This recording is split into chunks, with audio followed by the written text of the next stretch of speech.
कई वृद्ध है जाएंगे, कई इनके बालक है जाएंगे, और कई ऐसा के संसार का क्या भरोसा भैया। श्वास रुक जाएगी चलते चलते, समा बुझ जाएगी जलते जलते, दम निकल जाएगा, दम निकल जाएगा रोशनी का, क्या भरोसा है इस जिंदगी का, क्या भरोसा है इस जिंदगी का।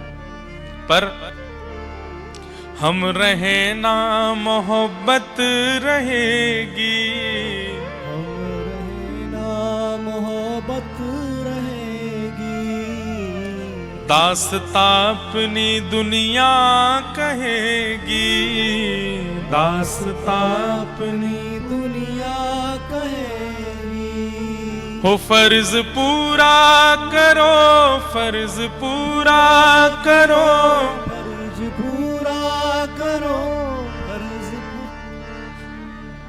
फर्ज पूरा करो, फर्ज पूरा करो, बंदगी का क्या भरोसा है इस जिंदगी का, क्या भरोसा है इस जिंदगी। कोई जरूरी नहीं है कि आपको ही 2030 में कथा श्रवण को मिले, कुछ भी हो सकता है। दुनिया का कोई भरोसा थोड़ी, अगले क्षण का भी क्या पता, हम ही नहीं रहें, हमारे अंतिम क्षण का भी नहीं पता है। पर ये बात तो निश्चित है भाई, देखो खूब मना करो कि मत बोलो, ऐसे मत बोलो, ये मत बोलो, पर ये तो दुनिया का नियम है। सारी कथाएं आपके लिए थोड़ी हैं, हमारे लिए भी तो हैं। दुनिया का कोई भरोसा तो है नहीं, पर हाँ जितना जीवन मिला है ऐसा कुछ कर जाइए। हम रहे ना मोहब्बत रहेगी, दास्तां अपनी दुनिया कहेगी। सब कहें कि भाई जो भी था, जितने दिन था, बहुत अच्छा था। वैसे तो ये सभी के लिए कहा जाता है, कितना भी कामी क्रोधी लोभी व्यक्ति मृत्यु को प्राप्त होता, सब उसकी प्रशंसा ही करते हैं, पर 2-4 दिन बाद नहीं। ऐसा मानो आपका जीवन सफल तब हो कि जब आप गए तो सब लोग वर्षों तक याद करते रहे, ये जो भी थे कुछ दे के गए, ये जो भी थे कुछ बदल के गए, जितने दिन थे कुछ प्रदान करके गए, कुछ अनुभव करा करके गए। हमें लगता है जीवन का साफल्य यही है, आप चले जाएं पर आपकी बातें, आपका व्यवहार, आपकी बनाई गई स्थिति, विचार, वो सदा चित्त में रहे लोगों के। नरसिंह मेहता सशरीर धराधाम से कम 500-600 वर्ष पहले चले गए, पर आज तक उनकी गाथा, आज तक उनका भाव, आज तक उनके विचार अनेक वैष्णव, कम से कम भक्तों के चित्त में तो रहते ही हैं। मीराबाई भले ही शरीर से नहीं है, लेकिन पूरे विश्व को बता गए भक्ति का स्वरूप क्या है। जरूरी नहीं है भक्ति मार्ग में ही ऐसा होता है कि आपके जाने के बाद आपका यश रह जाता है। आप जिस क्षेत्र में हैं उस क्षेत्र में ऐसी क्रिया कर जाओ, सब याद रखें आपको। अब याद रखवाने का तरीका तो राक्षस प्रवृत्ति भी होती है। राक्षस प्रवृत्ति से भी हम याद रख सकते हैं किसी को, भाई बहुत खतरनाक था, बहुत ऐसा था। पर जिसको स्मरण करके रात की नींदें उड़ जाएं, भय लग आवे, भयभीत हो जाएं हम, ऐसी क्रिया करके नहीं। 10 वर्ष, 20 वर्ष, 50 वर्ष, 100 वर्ष बाद भी कोई याद करे तो नेत्र सजल हो जाएं, ऐसी क्रिया करो। ऐसा स्वभाव, ऐसा विचार, उसका निर्माण कीजिए, और वो भक्ति से होगा, वो सत्संग से होगा। स्वामी विवेकानंद आज तक याद किए जाते हैं क्योंकि रामकृष्ण परमहंस जी का सत्संग प्राप्त था उनको। हमें ऐसा लगता है जिसको भी याद किया जाता है उस दिव्य आत्मा ने किसी गुरु का आश्रय जरूर लिया, और गुरु ने ही उसे ऐसा बनाया कि उसे पूरा विश्व याद करे। तो ऊंझा आएंगे जल्दी, उससे पहले गुजरात में बहुत बार आना होगा। आप सब लोग 2030 से पहले पहले सब जगह आना। बड़ोदरा में तो जनवरी में आ रहे हैं, वहां पधारिएगा। उसके बाद भी शायद गुजरात में एक आध जगह कहीं कथा है, हमें स्मृति में तो नहीं है, पर तब तक आप लोग जहां भी कथा हो वहां पहुंचिएगा। और एक और बात, जरूरी नहीं है कि आप केवल एक ही व्यासपीठ को श्रवण किया करें। हमारे भारत की ऐसी सुंदर धरोहर है, इतनी व्यासपीठ अपने भाव से, अपनी इच्छा से जगह जगह विचरण करते हैं। जिनका भाव आपको ठाकुर जी की सन्निधि का अनुभव कराता हो, उनकी कथा निश्चित सुना करो, उनके सन्मुख जरूर जाया करो, उनकी भावनाओं को जरूर श्रवण किया करो।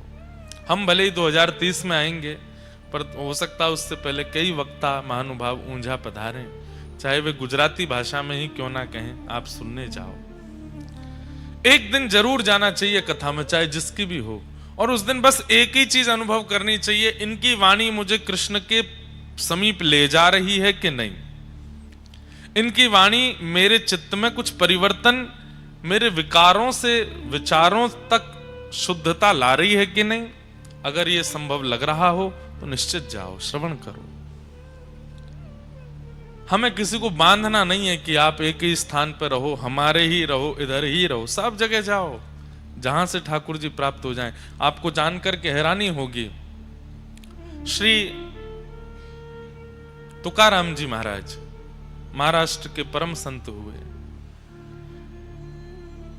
हम जिस प्रांत में जाते हैं वहीं कैसे हो जाते हैं, पर एक बात मैं आपको बहुत स्पष्ट कहूं, महाराष्ट्र के जितने भक्त हुए भगवान के, वो कुछ अलग ही हैं। श्री तुकाराम जी महाराज, नामदेव जी महाराज, जनाबाई, श्री ज्ञानेश्वर माउली, आप कभी उनकी गाथा सुनेंगे, उनके जीवन चरित्र को जब आप देखेंगे ना, सच में आप अनुभव करेंगे कि इनका प्रस्तुतिकरण भक्ति में कुछ अलग है।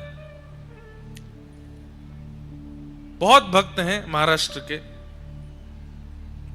हमारे डोंगरे जी महाराज आपके गुजरात से ही हैं, पर डोंगरे जी महाराज कहते थे कि द्वारिका से लीला पूर्ण करके ठाकुर जी वैकुंठ नहीं गए, तो कहां गए?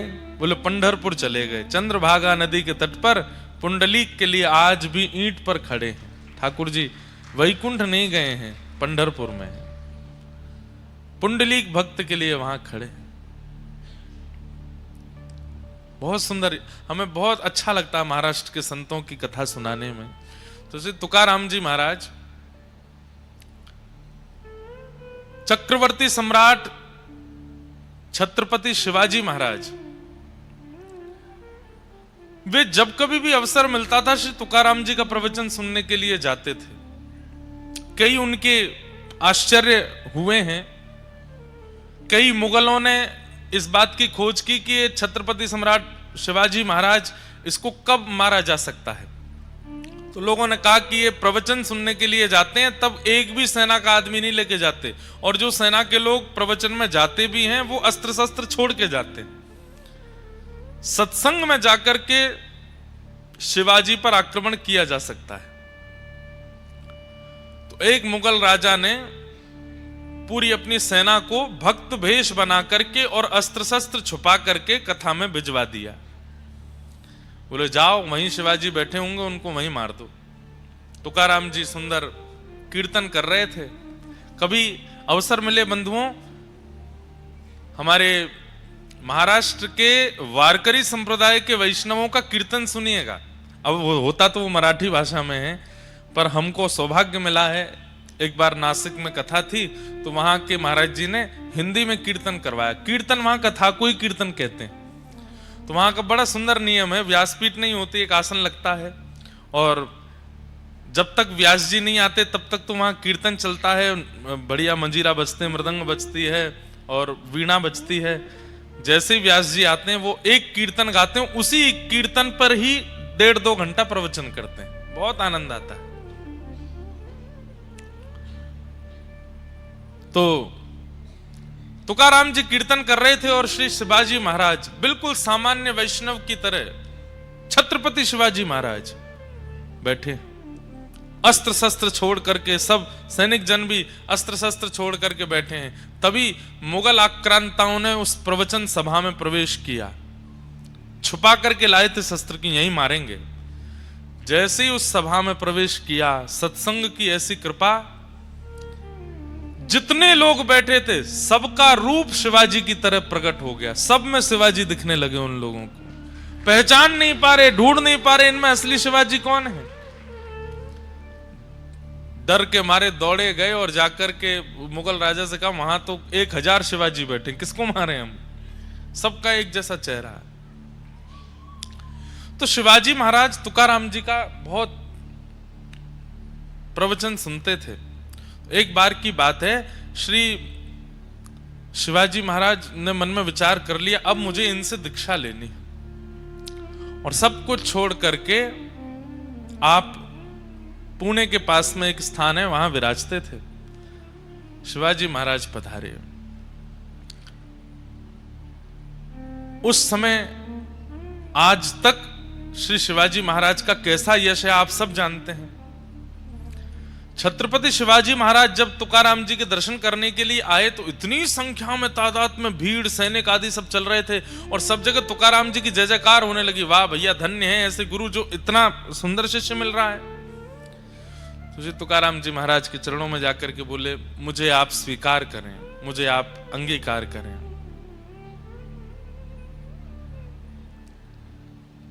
तुकाराम जी महाराज थोड़ी देर प्रवचन करने के बाद बोले, मैं आपका गुरु नहीं बन सकता, आप मुझे शिक्षा गुरु मान लीजिए, आप मुझे अपना जीवन पथ का गुरु मान लीजिए, लेकिन आपके दीक्षा गुरु तो जंगल में विराजमान हैं, समर्थ गुरु रामदास, वो आपके गुरु बनेंगे, वही आपके गुरु, आप उनके पास जाओ। शिवाजी महाराज और आनंदित हो गए, कैसा त्याग है। एक छत्र सम्राट को देख करके कौन नहीं चाहेगा कि ये मेरा शिष्य बन जाए। लेकिन श्री तुकाराम जी महाराज कहते हैं, मैं तुम्हारा गुरु नहीं हूं, तुम्हारे गुरु तो समर्थ गुरु रामदास हैं, वन में विराजमान हैं, उनके शरणागति में जाओ। प्रवचन हमारा सुन लिया करो, हमारे पास ज्यादा कभी कभी आ जाओ, पर तुम्हारे चित्त को जो शांति मिलने वाली है वो तो समर्थ गुरु रामदास ही तुमको देंगे, उनके पास जाओ।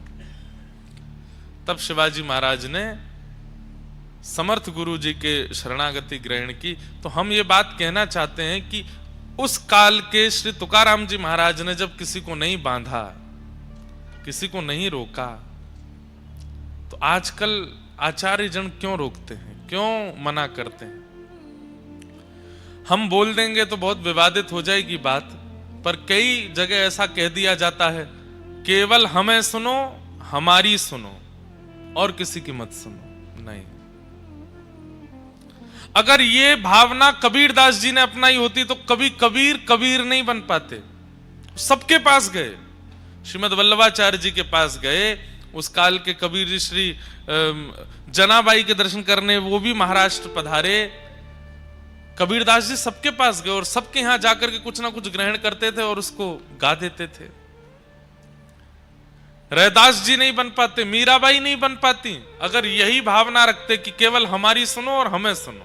नहीं, सबकी सुनो। जहां से कृष्ण भक्ति प्रकट हो रही हो उनको जरूर सुनो। हमारी तो यही भाव है। किसी के प्रभाव, किसी के रूप, किसी के लटके झटके पर मत जाना। केवल वाणी से अनुभव करना, कृष्ण प्रिय लग रहे हैं कि नहीं। अगर कृष्ण की सामीप्यता लगती है तो उनको सुनो। अगर कृष्ण सामीप्य नहीं हो पा रहा है, केवल लग रहा है कि ठीक है सत्संग प्रवचन चल रहा है पर ठाकुर जी के प्रति हमारा रुझान नहीं बढ़ रहा है, तो उन्हें दंडवत प्रणाम कर लो। तो भले ही हम 2030 में आएंगे, लेकिन उससे पहले गुजरात में जहां कहीं भी आए जरूर आना। और ऊंझा में खूब सुख मिला, उमिया माता को बस प्रणाम करते हैं, वे कृपा करें जल्दी उनकी शरण में आने का अवसर प्राप्त हो। आप सब लोगों को बहुत बहुत प्रणाम, सबको बहुत बहुत वंदन। हमारे नायक परिवार को बहुत बहुत आशीर्वाद व्यास मंच से। वे ऐसे ही सदा भक्ति भागवत में लगे रहें।